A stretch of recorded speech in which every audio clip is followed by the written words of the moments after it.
Saya akan mulai ikhwah. Abu Bakar ini beliau berada atau berasal dari suku yang masyhur, ya. Suku beliau adalah suku Taim, ya, dari kabilah yang masyhur di Arab, termasuk suku yang banyak memimpin peperangan, suku-suku yang banyak orang-orang yang pintar di situ, orang-orang yang kaya, suku yang punya peradaban yang bagus. Kabilah Taim bin Murrah bin Ka'ab ini, ya, mereka juga dulu waktu di Mekah di zaman jahiliyah khusus mengurus masalah diat. Diat ini apa namanya, denda, ya, upeti yang harus dibayar kalau ada pelanggaran-pelanggaran. Maka semua orang Mekah kalau melanggar, membunuh orang misalnya atau melanggar satu peraturan di Mekah, mereka membayar ke sukunya Abu Bakar, ya, suku Taim ini, lalu mereka lah yang membayarkan kepada keluarga yang tertimpa musibah. Dan Abu Bakar ini adalah kepala suku Taim.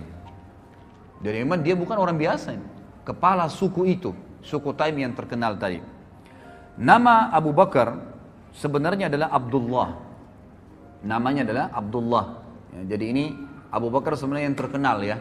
Makanya para ulama mengatakan secara histori, ya, walaupun itu bukan sebuah pegangan, semua 4 khulafaur rasyidin namanya dimulai dengan Ain, gitu kan.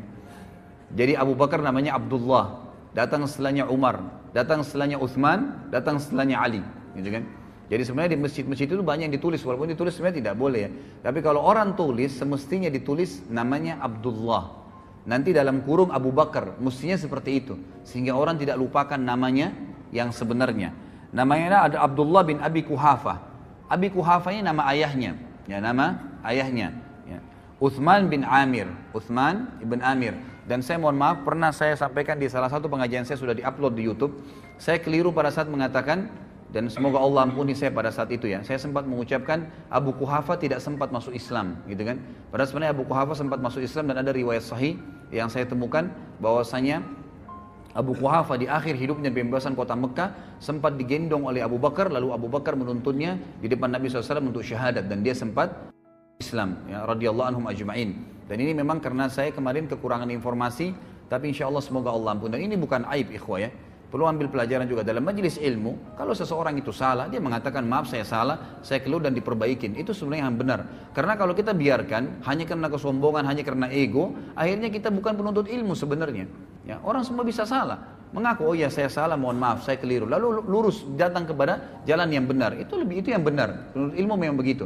Jadi ada saatnya mereka bisa mengakui kesalahannya dan memang membenarkan kalau mereka benar menyampaikan hujah yang ada, gitu kan. Jadi Abu Kuhafah radhiyallahu anhu meninggal dalam keadaan Islam. Abu Kuhafah ini namanya adalah Uthman bin Amir. Uthman ibn Amir.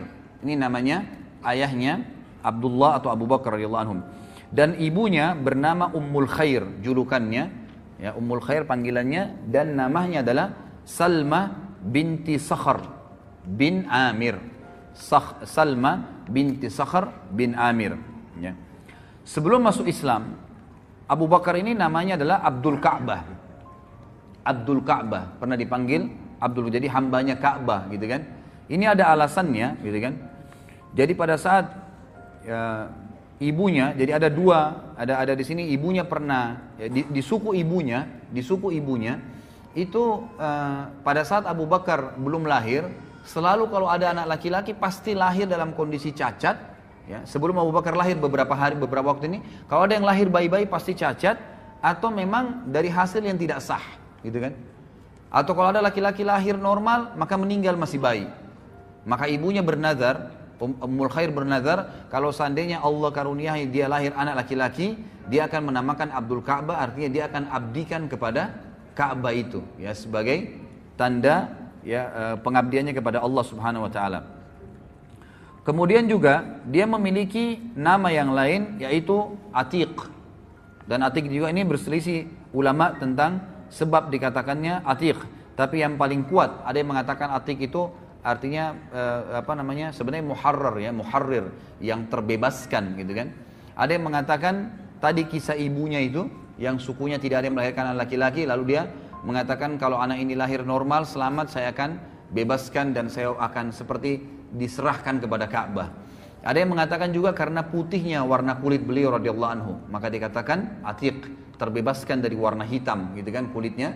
Tapi yang paling kuat adalah pendapat yang menggunakan hadis yang sahih, di mana Nabi SAW memang pernah mengatakan kepada para sahabat pada saat sahabat lagi pada ngumpul, maka kata Nabi SAW, siapa yang ingin melihat orang yang terbebaskan dari api neraka, atikum minan nar, falyanzur ila hadzal rajul, maka dia lihat ke orang ini, ditunjuklah Abu Bakar. Semenjak itu kata Aisyah radhiyallahu anha dalam hadis Bukhari, Abu Bakar juga dipanggil dengan Atiq. Kalau Abu Bakar, Bakar ini bukan nama anaknya ya, bukan nama anaknya, tapi Bakar ini dari kata-kata Bakkara yubakkiru, yang artinya awal-awal waktu, ya itu.